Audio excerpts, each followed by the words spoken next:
Join us in this Disney Princess Christmas story, The Sleeping Beauty, Aurora's Homemade Holiday.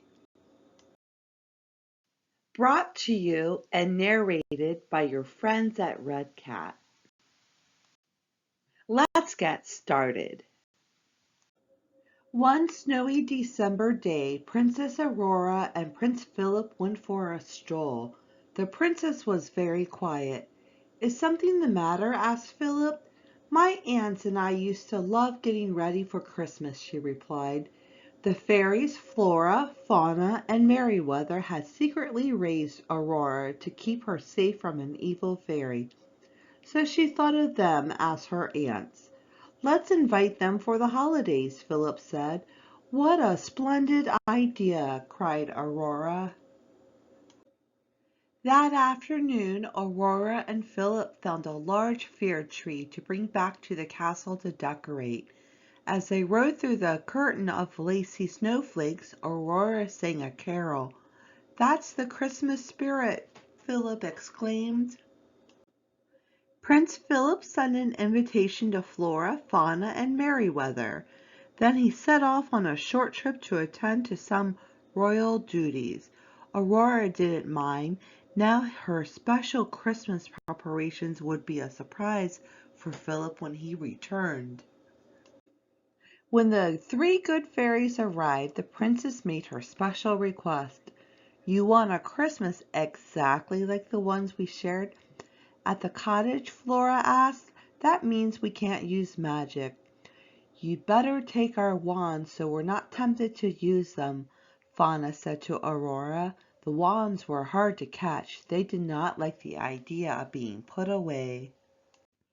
"Shall we decorate?" asked Aurora. She led the fairies to baskets of evergreen branches, ornaments, and bows. "Let's start trimming the tree," exclaimed Merryweather. "We should hang the evergreen branches first," Flora said. Waiting for her two aunts to agree could take all day, so Aurora suggested that she and Flora put up the branches while Fauna and Merryweather decorate the tree. After a busy morning, the last stocking was finally hung above the fireplace. Aurora and the fairies began baking. "I can't wait until Phillip tastes your special layer cake," said Aurora, "and the rolls with the jam inside. We need lots of red frosting," Flora announced. "Green frosting is prettier," said Merryweather. "Let's use both," Aurora declared. The next day it was time to think about gifts. "I want to give Phillip a homemade present," Aurora said. "But what?" "How about a shirt?" Flora suggested. "I don't know how to sew," the princess replied. "We'll show you how," Merryweather said. Aurora and the fairies spent the day sewing. As Aurora worked on her present for Phillip, she began to smile. "Do you remember the stockings you made when I was a little girl?" she asked. "Of course," said Flora. "We forgot to stitch up the bottoms and the gifts fell out." "You'd say, 'Look at her stocking is empty. We'd better fill it up with more treats,'" Aurora said. She laughed along with the fairies as they shared their happy memory. "Oh dear," said the princess when she looked down at her sewing. "This shirt isn't looking quite right." Her aunts quickly set aside their projects to help Aurora. When the preparations were finished, the fairies helped Aurora get ready. Prince Phillip would be home soon. They made a wreath of holly for her hair. Flora suggested a red dress. Merryweather preferred a blue dress. Then Fauna held up a beautiful purple gown. It was perfect. Flora and Merryweather had to admit the dress looked lovely on the princess. The last thing Aurora had to do was wrap the prince's gift. Once again she asked for the fairies' help.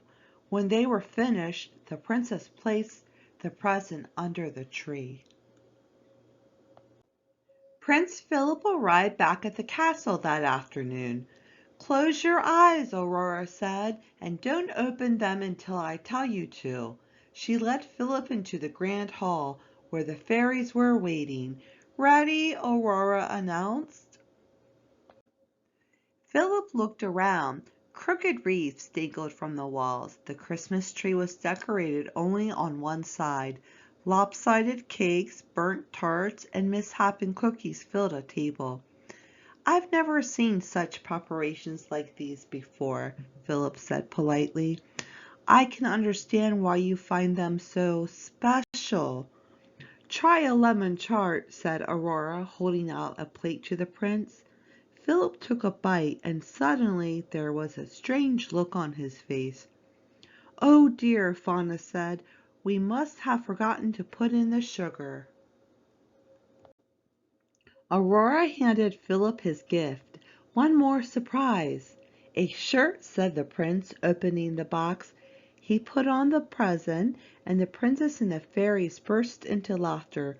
"Oh dear, that's certainly not the right size," Aurora said. "Nonsense," Philip insisted. "It's a perfect fit." "Just like you and me," Aurora said to the prince.